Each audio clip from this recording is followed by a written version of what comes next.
Hi dear students, जैसा कि आपने ज्योग्राफी का क्लास 1 हुआ था आपका, आज जो होगा वो आप ज्योग्राफी का क्लास 2 चलेगा, है ना। इसमें क्लास 2 आपका चलेगा, समझ गए। क्लास 2 चलेगा, इसमें भी आपके मुख्य जो एग्जाम से रिलेटिव है वही क्वेश्चन आपको पूछा जाएगा इसमें। तो ये सभी जो है से क्वेश्चन आप लोगों के लिए इंपॉर्टेंट रहेंगे।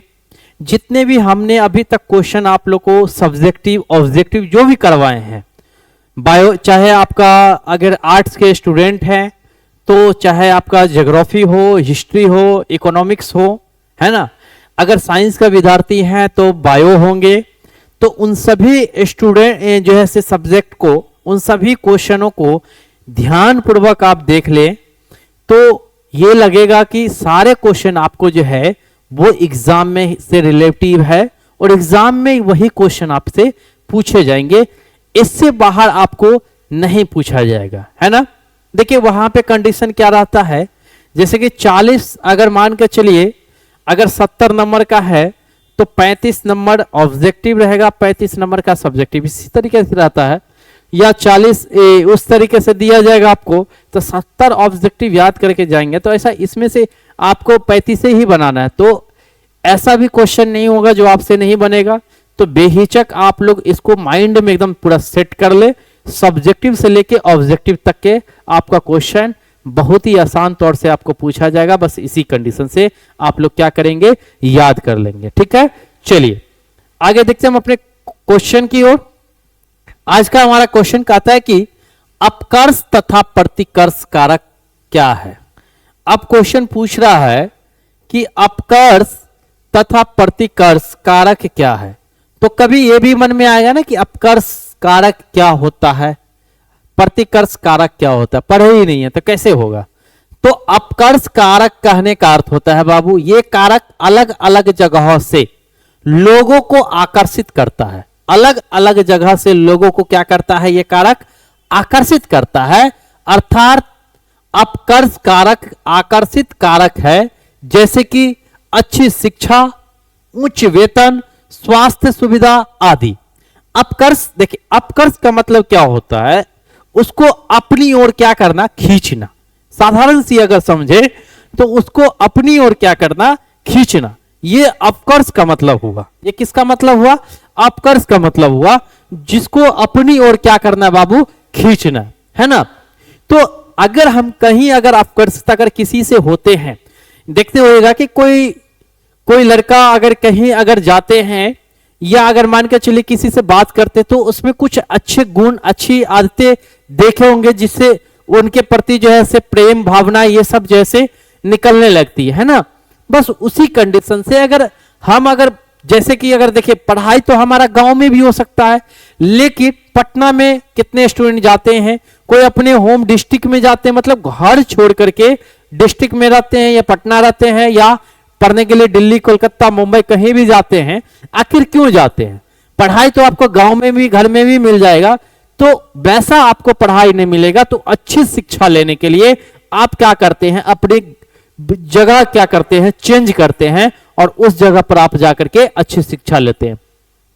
अगर हम काम की बात करें तो देखिए बिहार की अगर बात करें तो बिहार में भी आपका कंपनी है, फैक्ट्री है, कुछ सीमित में है, ज्यादा तो नहीं है लेकिन कुछ है, लेकिन फिर भी लोग उसमें नहीं जाते हैं, बाहर जाना पसंद करते। क्यों, क्योंकि बिहार में आपका वेतन कम मिलता है और बाहर में आपका वेतन ज्यादा मिलता है। अगर यहां अगर मान ले सपोज अगर 10,000 देता है तो वहां भी आपका वहां 15,000 देता है, तो लोग 5,000 के अंतराल देख करके जाता है। लेकिन ये नहीं सोचता है कि 5,000 जो समय खाने पीने रहने सहने में ही लग जाता है और यहाँ तो घर से आना और जाना है, क्या दिक्कत है, एक्स्ट्रा खर्च होगा तो कितना होगा, 1,000 से 1,500 रुपया खर्च होगा, उससे ज्यादा तो नहीं होगा, फैमिली के बीच रहेंगे। लेकिन ये समझदारी बहुत कम है। चलिए सभी के अपने अपने हैं जो सोच विचार है, किस तरीके से काम करते हैं। काम करने वाला यहां भी रह के काम करता है, ऐसा नहीं है कि बिहार खाली है पूरे स्टेट पहुंच गया। तो ये अपकर्ष उसी तरीके से उच्च वेतन के लिए होता है, स्वास्थ्य के लिए भी होता है, स्वास्थ्य के लिए भी होता है। जहां अच्छी अगर इलाज ना होती है, देखते हुए दोस्त लोग जो है से देश विदेश जाते हैं अपने स्वास्थ्य को इलाज कर यानी ठीक कराने के लिए, है ना। तो यही जो है से अपकर्ष कहलाता है। तो स्वास्थ्य की सुविधा हो, अगला कहता है प्रतिकर्ष कारक। यह ऐसे कारक हैं जो लोगों को निवास स्थान अथवा मातृभूमि को छुड़वाने का कारण बनते हैं। जैसे बाढ़ हो गया, सूखा हो गया, भूकंप हो गया, तूफान आदि किसी भी कंडीशन से लोगों को उस जगह से क्या करता है, छुड़ा देता है, हटा देता है, भगा देता है। इस कंडीशन का समझिए, है ना। ये प्रतिकर्ष कारक हो गया। प्रतिकर्ष कारक में लोग एक स्थान से दूसरे स्थान चले जाते हैं। किस कंडीशन से, किस कंडीशन से? मातृभूमि बोल रहा है ना, अपने मातृभूमि से अलग हो जाता है। या तो भूकंप आ गया, भूकंप आने के बाद उनका घर डगमगा गया, या वहां पे अति जैसे खाई बन गया, प्रलय सुनामी आ गया, इस तरीके का। या बाढ़ आ गया, बाढ़ आने के बाद उनका घर पूरा सारे चीज जैसे दहा जाते हैं। तो लोग जो है उस हिसाब से, या तूफान में किन्हीं का कुछ जो है मान के चले बस गया, डूब गया, सॉरी तूफान में उनका जो है उड़ करके या टूट गया, बिखर गया, ऐसा कंडीशन होता है। तो इस चीज ये जो है प्रतिकर्ष कहलाते हैं। इस प्रतिकर्ष के अंतर्गत लोगों को अपनी मातृभूमि को छोड़ना पड़ता है। किस कंडीशन से, ये आप देख लिए हैं। ऐसा नहीं है कि इस कंडीशन से लोग अपनी अच्छी यानी इकोनॉमी बढ़ाने के लिए, है ना, अपनी इकोनॉमी जो है अच्छी बढ़ाने के लिए भी मातृभूमि को क्या करते हैं, छोड़ते हैं, है ना। इस कंडीशन से भी करते हैं या ऐसे भी करते हैं। क्लियर है? चलिए नेक्स्ट क्वेश्चन। नेक्स्ट क्वेश्चन कहता है कुटीर उद्योग तथा लघु उद्योग को समझाए। कुटीर उद्योग क्या होता है, लघु उद्योग क्या होता है? कुटीर उद्योग में एक छोटा सा बिजनेस जो स्टार्ट करते हैं वो आपका कुटीर उद्योग हो गया। लघु उद्योग जिसमें आपके देखिए, कुटीर उद्योग के अंतर्गत आपके जो है आपके घर में आपके फैमिली या आपके जो भी है वही जो है काम कर लेते हैं। उनमें संख्या, आदमियों की संख्या ज्यादा नहीं पड़ती है, मजदूरों की संख्या ज्यादा नहीं होती है, कम मजदूर में भी बिजनेस कर लेते हैं। लघु उद्योग में वहां पे मजदूरों की संख्या क्या होती है, अधिक पड़ती है। वही कह रहा है आपका कि इसमें कम पूंजी तथा कम मजदूर की आवश्यकता होती है। कुटीर उद्योग में आप कम पूंजी, जैसे कि अगर बात करें, जैसे कोई अगर मान के चलिए अगरबत्ती की अगर बिजनेस करना चाहते हैं, तो अगरबत्ती के बिजनेस करेंगे तो कम सम बिजनेस में लग जाएंगे 10 से 15-20 हजार के अप्रॉक्स में उनका जो है कच्चा रॉ मटेरियल खरीदा जाएगा। और कच्चा रॉ मटेरियल खरीदने के बाद जैसे वो तैयार कर सकते हैं। घर में जितने भी फैमिली है, 2-3 फैमिली से ही जैसे ये चालू हो सकता है। तो कम बिजनेस, कम इनकम में यानी कम पैसे में यानी अच्छी बिजनेस हो जाता है। तो इसमें आदमियों की ज्यादा आवश्यकता नहीं पड़ती है, कम पड़ती है। वही कहता है कि इसमें कम पूंजी तथा कम मजदूर की आवश्यकता पड़ती है तथा वस्तु का उत्पादन हाथों से किया जाता है। इसमें मशीन की जरूरत नहीं पड़ती है। मशीन के उपयोग अगर हम मशीन अगर रखते हैं तो मशीन का मतलब हो गया हमारा क्या, कुटीर यानी जो है आपका लघु उद्योग हो गया। लघु उद्योग के अंतर्गत हम मशीन का उपयोग करते हैं, लेकिन कुटीर उद्योग क्या नहीं। अब अगरबत्ती की हम बात करें तो अगरबत्ती की रॉ मटेरियल यानी सिर्फ बना हुआ अगरबत्ती लाना है, उसमें क्या करना है, सेंट लगाना है, उसके बाद डब्बा में पैक करके दुकान में क्या कर देना है, सप्लाई कर देना है। अगरबत्ती की बत्ती बनाना नहीं है, बत्ती बनाएंगे तो मशीन की आवश्यकता हमें पड़ जाएगी, है ना। ये हो गया। जैसे कि अगर बात करें गरम मसाला पैकिंग आता है ना, 5-10 रुपया का पुड़िया आता है, वो भी आप पैकिंग करके क्या करता है, बेचता है। बहुत सारे ऐसे बिजनेस है जिसमें मशीन की कम आवश्यकता पड़ती है, मशीन भी नहीं पड़ती है और लोग जैसे उसको अच्छी तरीके से बिजनेस कर लेते हैं। ठीक है, तो कहता है कि, और कहता है कि ये जो है से अंतर्गत हथकरघा मतलब हाथ से बनाते हैं। हथकरघा की वस्तुएं हैं जैसे सूत तथा मिट्टी के बर्तन व खिलौने इत्यादि। इसमें मिट्टी के भी बर्तन देखते होइएगा, हाथ से ही चला लेते हैं। खिलौना भी बनता है ना, सूती कपड़े भी बन जाते हैं। ये सारे जो है कंडीशन जो है हथकरघा से भी हो जाते हैं। उद्योग आते हैं इसके अंतर्गत। कुटीर उद्योग प्राय एक ही परिवार के सदस्य द्वारा पूर्ण रूप से अथवा आंशिक रूप से संचालन किया जा सकता है। पूर्ण रूप से या आंशिक रूप से एक ही परिवार के व्यक्ति इसको चला सकते हैं, काम कर सकते हैं। लेकिन लघु उद्योग में क्या होता है, ऐसा कंडीशन बिल्कुल ही नहीं होता है। लघु उद्योग में अलग कंडीशन होता है। लघु उद्योग में वे इकाइयां हैं जो मध्यम स्तर के विनियोग की सहायता से उत्पादन प्रारंभ करती है। इसमें उत्पादन मशीनों की सहायता से की जाती है। इसमें उत्पादन जो होती है मशीनों की सहायता से की जाती है। और इसमें बता दे पूंजी की अधिक आवश्यकता होती है, अधिक आवश्यकता होती है, और अधिक मजदूरों को भी आवश्यकता होती है। मशीन रहने के बाद भी मजदूर की भी आवश्यकता होती है, तथा मजदूर की आवश्यकता होती है। जैसे आइसक्रीम हो गया जी, आइसक्रीम का उद्योग है ना, मशीन द्वारा बनता है। मोमबत्ती हो गया, मोमबत्ती का उद्योग भी मशीन के द्वारा बनता है कि नहीं बनता है ना। तो ये सारे जो है ऐसे, मसाला भी हो गया आपका, बहुत सारे ऐसे हैं जो आपके मशीन से, अभी तो आज सारा चीज जैसे मशीन से ही क्या करता है, बनते आ रहा है। क्लियर है? चलिए नेक्स्ट क्वेश्चन। नेक्स्ट क्वेश्चन कहता है 2011 की जनगणना के अनुसार भारत में 2 सघनतम जनसंख्या घनत्व वाले राज्य कौन से? सघनतम यानी अधिकतम, अधिकतम जो है से जनसंख्या वाला राज्य, यानी सघनतम जैसे क्षेत्रफल कम है लेकिन जनसंख्या उसका वहां पे उतना है, तो कैसे वो मैनेज करते हैं, है ना। तो ये ही पूछ रहा है आपसे, सघनतम वाला राज्य कौन सा है। तो 2011 के जनगणना के अनुसार भारत का 2 सघनतम जनसंख्या वाला राज्य, प्रथम बिहार है। प्रथम क्या है? बिहार है। बिहार में जिसका सघनतम होता है 110 व्यक्ति प्रति वर्ग किलोमीटर होता है। 110 व्यक्ति वर्ग किलोमीटर कहने का मतलब क्या हुआ बाबू, कि 1 किलोमीटर के रेंज में, 1 किलोमीटर के रेंज में 110 व्यक्ति आते हैं, है ना। दूसरा है आपका राज्य पश्चिम बंगाल है, जिसका घनत्व 1029, 110 नहीं 1010 है, सॉरी 1010 है, 1110 समझेंगे, 1110।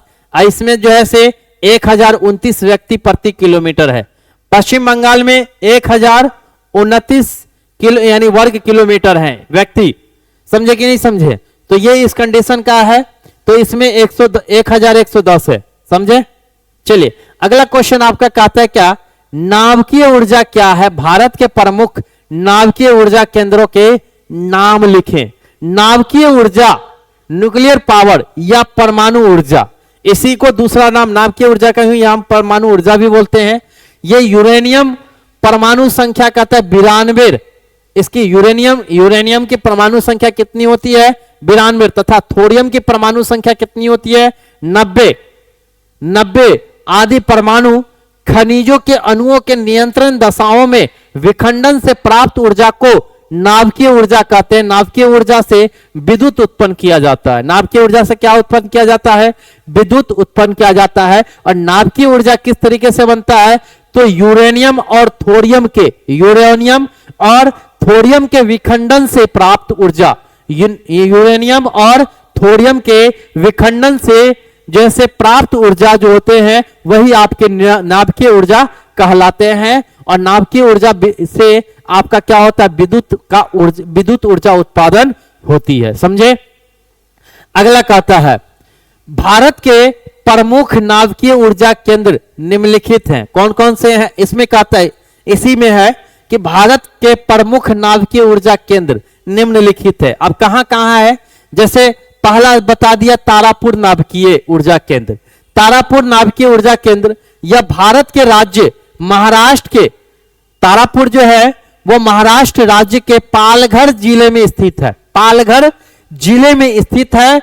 यहां 4 नाभिकीय रिएक्टर कार्यरत है जो विद्युत शक्ति उत्पादन करती है। यह भारत का पहला नाभिकीय ऊर्जा संयंत्र है जो 28 अक्टूबर, याद रखिएगा क्वेश्चन पूछा भी जाता है आपसे कि पहली नाभिकीय ऊर्जा कौन से राज्य में है और वह कब जैसे उसका यूज में लाया गया है। 28 अक्टूबर 1969 को स्थापित किया गया और इस संयंत्र का निर्माण अमेरिका के जनरल इलेक्ट्रिक द्वारा किया गया था। इस जैसे संयंत्र का निर्माण जो है से अमेरिका के जनरल इलेक्ट्रिक द्वारा किया गया था। क्लियर है। दूसरा केंगा नाभिकीय ऊर्जा केंद्र, यह कर्नाटक के उत्तर कन्नड़ जिले के केंगा नामक स्थान पर काली नदी के किनारे निर्मित है। भारत में वर्तमान में 22 परमाणु ऊर्जा संयंत्र कार्य है। कितने हैं? 22 पूछा जाता है कि भारत में वर्तमान में परमाणु ऊर्जा कितने कार्य संयंत्र कार्य में है, तो 22, याद रखेंगे 22 है ना। उसके बाद अगला क्वेश्चन कहता है कि भारत की किन्हीं 4 खरीफ फसलों के नाम लिखे। अच्छा बताइए 4 खरीफ फसल होता क्या है? खरीफ फसल, रबी फसल, ऑब्जेक्टिव के थ्रू भी बताए हम आपको, है ना। तो खरीफ फसल जो होती है वो खरीफ कृषि ऋतु, जैसे कि इसकी अवधि जून माह से सितंबर माह, जून से सितंबर, है ना, माह तक होती है। यह फसलें अधिकतर दक्षिण पश्चिम मानसून के साथ बोई जाती है और उत्तरी भारत के राज्य में खरीफ के अंतर्गत चावल, कपास, मक्का, चावल जिसको धान आप लोग बोलते हैं, चावल, धान, कपास, मक्का, बाजरा, ज्वार, है ना, ज्वार, उसके बाद मूंगफली तथा रागी, ये सभी जो है से आपके खरीफ फसल के अंतर्गत आते हैं। तो ये क्वेश्चन आप देख लीजिएगा, इस क्वेश्चन में ऑब्जेक्टिव सब्जेक्टिव दोनों पूछेगा, और इसमें ऑब्जेक्टिव पूछेगा तो पूछेगा कि खरीफ फसल के अंतर्गत कौन कौन से जो है यानी कौन कौन से जो है आपका कृषि आते हैं। तो उसके बाद अगला क्वेश्चन पूछेगा कि खरीफ फसल कब बोई जाती है, खरीफ फसल कब काटी जाती है। इस कंडीशन से भी क्वेश्चन पूछ सकता है, तो आप देख ले। अगला उसमें उसी में कहता है कि जायदे फसल, जायदे कृषि ऋतु कहता है कि यह एक अल्पकालिक ग्रीष्मकालीन यानी मध्यकालीन फसल ऋतु है, यानी फसल ऋतु है। यह आपका फसल हो जाएगा, फसल ऋतु है जिसकी अवधि अप्रैल से जून तक होती है, अप्रैल से जून तक होती है। कौन सा? जायदा फसल। अब जायदा फसल के अंतर्गत कौन कौन से आते हैं ये भी बताते हैं। ये जो है से अप्रैल से जून तक होती है। इस ऋतु में तरबूज, खीरा, सब्जियां तथा चारे की फसलों की खेती की जाती है। देखिए आप जानते हैं कि खरीफ फसल जो होती है, खरीफ फसल आपका जून से सितंबर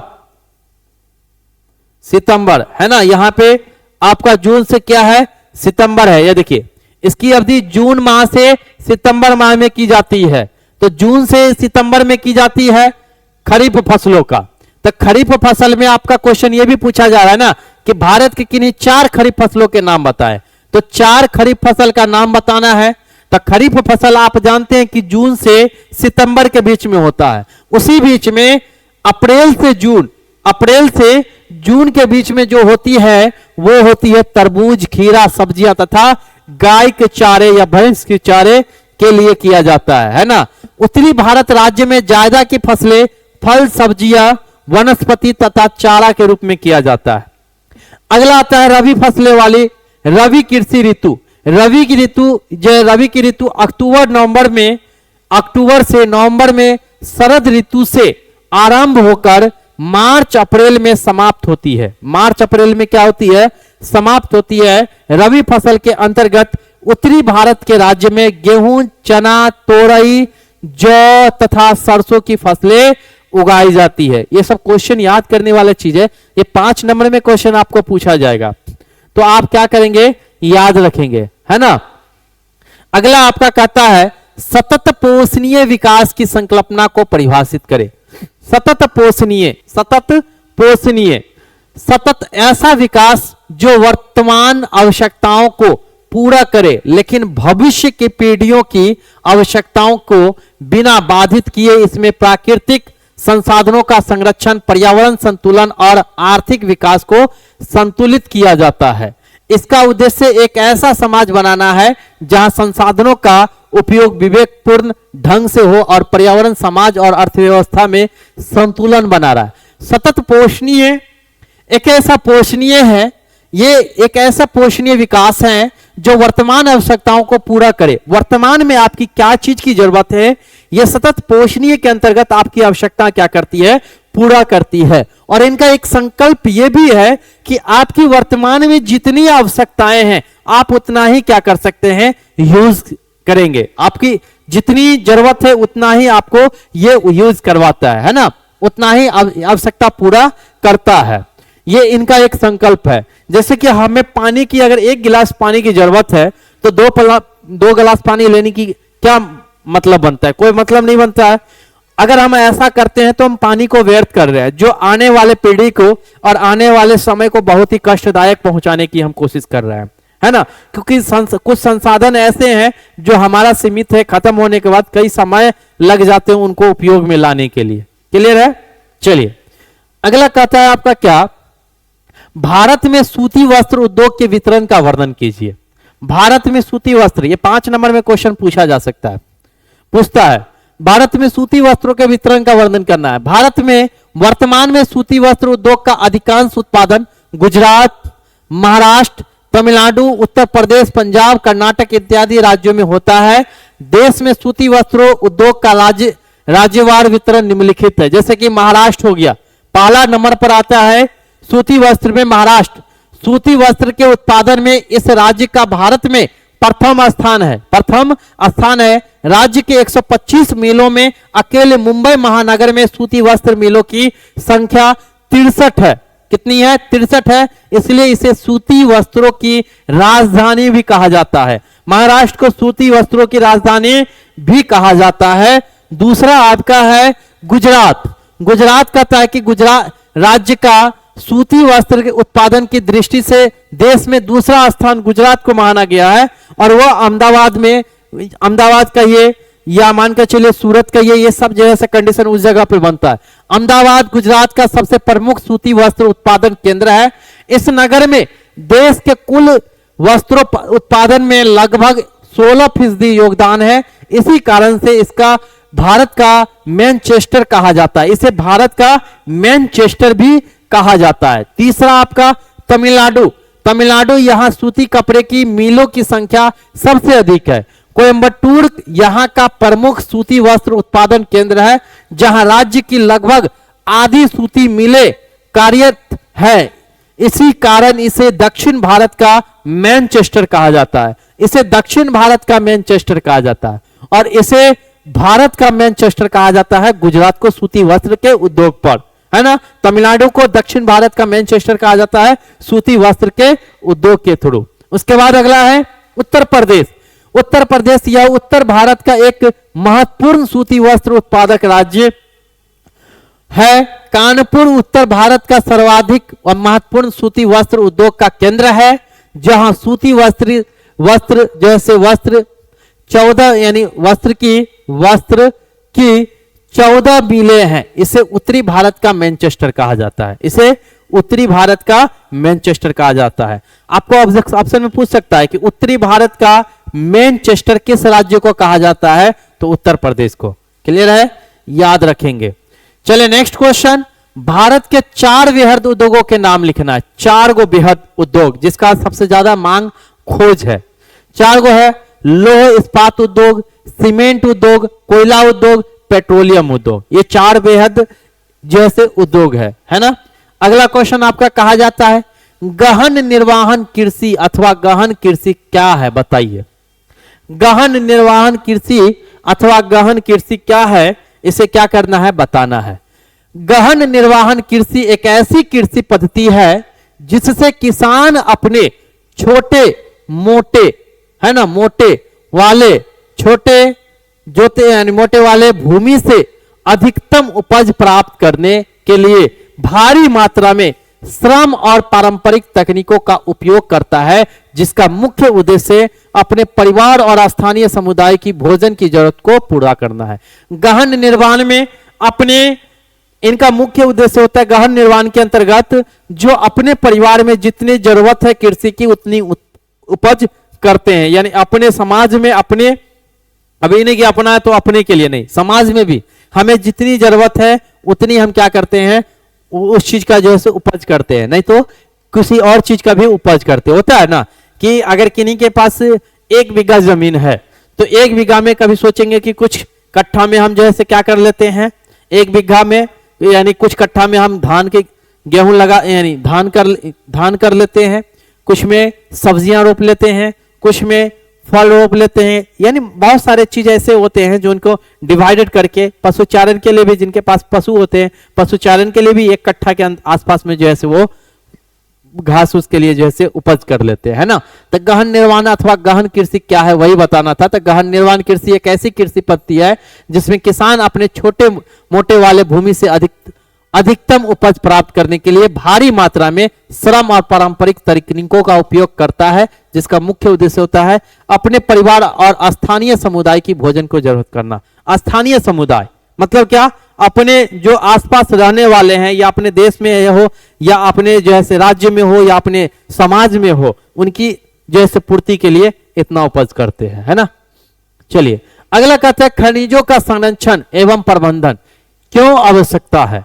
खनिज पदार्थ समापन संसाधन है, अर्थात कुछ समय के बाद यह समाप्त हो जाता है। कुछ समय के बाद यह क्या हो जाता है, समाप्त हो जाता है और इनकी पुनः पूर्ति संभव नहीं होती है। खनिजों को पुनः निर्मित किया जा सकता है क्योंकि खनिजों का निर्माण दीर्घकालीन प्रक्रिया है, तो इनका समुचित संरक्षण और प्रबंधन आवश्यक है। खनिजों को हमें संरक्षित करना चाहिए क्योंकि इन्हें पुनः निर्माण करने के लिए इन्हें कई टाइम लगे, दीर्घकालीन टाइम यानी बहुत समय लंबे समय लग सकते हैं इनकी उपज करने के लिए। इसलिए हमें ऐसे जो हमारे देश में कुछ ऐसे संसाधन है जिनकी सीमित मात्रा है, तो उसे हमें अच्छे से यानी जितनी जरूरत हो उतनी ही हमें क्या करनी चाहिए, उपयोग करनी चाहिए, उससे ज्यादा नहीं करनी चाहिए। अगर उससे ज्यादा अगर हम करते हैं इसका मतलब उस संसाधन का हम नाश कर रहे हैं और आने वाले पीढ़ी की आने वाले समय के लिए हम दिक्कत कर रहे हैं ना। चलिए अगला क्वेश्चन आपका कहता है नव निश्चयवाद क्या है।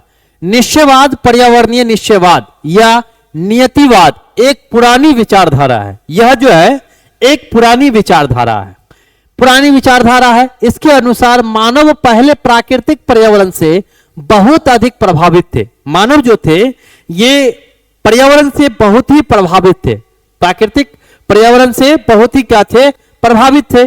प्रकृति के नियम को समझकर पर्यावरण में बदलाव लाना, नए वस्तुओं का निर्माण करना, जैसे नहर का निर्माण, घर का निर्माण ही नव निश्चयवाद कहलाता था। नव निश्चयवाद विचारधारा के अनुसार मानव को प्रकृति के नियमों का पालन करता है। इस तरीके से बोल सकते हैं नव निश्चयवाद जो है नए विचारधारा है, नए विचारधारा है जो हमें प्रकृति पर्यावरण से पता चलता है कि हमें किस चीज की जरूरत है और हमें क्या चीज की यहाँ पे काम करनी चाहिए, है ना, और किस चीज का निर्माण करना चाहिए। ये हमें नव निश्चयवाद ही के अंतर्गत नए विचारधारा हमें क्या करती है, आती है। आजकल तो नए विचारधारा मोबाइल के अंतर्गत है ना, मोबाइल में है। आजकल प्रकृति से लोग बातें कहाँ करते हैं, पहले के लोग प्रकृति से बात करते थे, समझते थे, प्रकृति का भी हर चीज समझते थे। आजकल नहीं समझ रहे, अगर समझते तो विज्ञान का इतना प्रचलित नहीं होता और प्रकृति में इतना जो प्रॉब्लम हो रही है वो नहीं हो पाता। देखते हैं समय से पहले बारिश आ जाना, समय से पहले बाढ़ आ जाना, भूकंप आना या किसी भी प्रकार का समस्या आ जाती है, ये सारे जो है विज्ञान का ही देन है ना। तो कंडीशन क्या है कि आप लोग जो है इस चीज को समझे और नए नए विचारधारा आप अपने अंदर लाए और क्या चीज करना है, मोबाइल बहुत ही कम यूज करें क्योंकि मोबाइल के कारण बहुत ही, मोबाइल हाथ में रखे हुए हम भी बताइए, हम ज्ञान दे रहे हैं, हम मोबाइल खुद रखे हुए हाथ में। तो नए विचारधारा आप मोबाइल के अंतर्गत आप नहीं ढूंढ सकते हैं, मोबाइल में ढूंढिएगा लेकिन कर नहीं पाइएगा, है ना।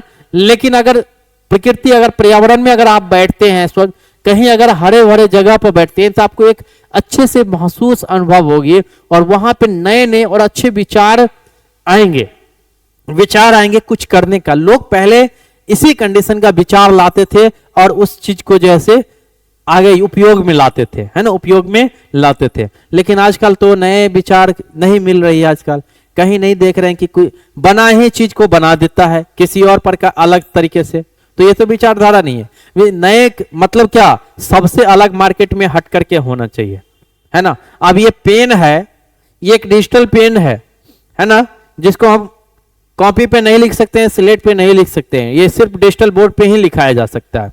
तो ये एक नया हो गया जो कहीं नहीं लिखा जा सकता, सिर्फ डिजिटल पे हो गया, तो नई विचारधारा हो गया ये, है ना। एक पेन होता है, वैसे पहले पेन ऐसा होता था जो लकड़ी जो है डुबा डुबा करके उसमें इंक में तब लिखते थे, तो थोड़ा थोड़ा चेंज होते गया, करते गया, है ना, बस उसी तरीके से। लेकिन पेन का ही है ना जी, काम तो पेने का कर रहा है। क्या हाथों से तो ही काम कर सकता है? नहीं कर सकता है। डिजिटल में तो हाथ भी काम कर सकता है, पेन भी कर सकता है। तो सबका है, अलग अलग है। तो विचारधाराएं एक बार बना के रखें। और आज भर के लिए इतना ही है। जो भी क्वेश्चन आप लोगों को बीच आ रही है उसे आप लोग याद कर लें। हम बताते हैं बाबू, ये क्वेश्चन आप लोगों के लिए बेहद इंपॉर्टेंट क्वेश्चन है। इस क्वेश्चन को आप लोग जरूर याद करें। इसी क्वेश्चन को नहीं, जितने भी क्वेश्चन आ रहे हैं, इसलिए हम 10-10 क्वेश्चन दे रहे हैं। नहीं तो देने के लिए हम 20, 25, 30 क्वेश्चन एक बार करवा सकते हैं। 10-10 इसलिए हम दे रहे हैं कि 10-10 क्वेश्चन आप आराम से रिवीजन यानी पढ़िएगा और याद हो जाएगा आपको उसी क्षण, है ना। आप 1 से 1.5 घंटा 2 घंटा के अंदर में 10 क्वेश्चन को याद कर सकते हैं। इसलिए हम दे रहे हैं ताकि आप इसको देखिए और याद कर लीजिए। कॉपी पे लिख लीजिए, नहीं तो मोबाइल पे आप स्क्रीनशॉट लेकर के खींच लीजिए, है ना। इस कंडीशन का तो तुरंत आपका याद हो जाएगा। समझ गए? तो चलिए आज भर के लिए इतना ही। फिर मिलते हैं नेक्स्ट वीडियो में आपको इसी तरीके का और सब्जेक्टिव क्वेश्चन लेकर के। ठीक है।